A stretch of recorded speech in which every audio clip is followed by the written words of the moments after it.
Hayırseverlerimizin gönülden destekleriyle Umut Kervanı Tarsus ailesi olarak yetim ve ihtiyaç sahibi ailelerimize kırmızı et ve sıcak ekmeklerimizi ulaştırmaya tüm gayretimizle devam ediyoruz elhamdülillah. Her bir paylaşım bir sofraya umut, bir kalbe sevinç oluyor. Siz de bu hayra ortak olun. Bir yetimin duasında yerinizi alın. Unutmayın, yaptığınız her bir destek ihtiyaç sahibi bir ailemizin sofrasına bereket, bir kalbe umut oluyor. Rabbim yapılan hayırları kat kat kabul eylesin.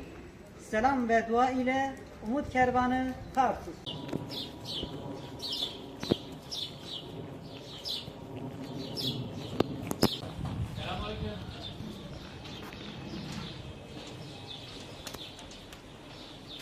Selamünaleyküm.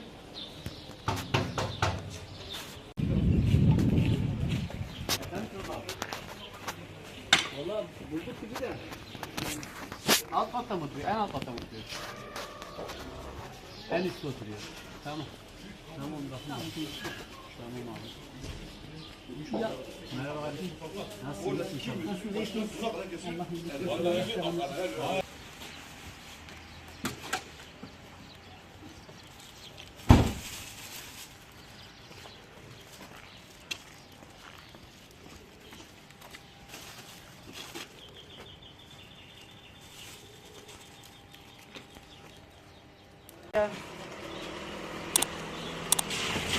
Selamünaleyküm.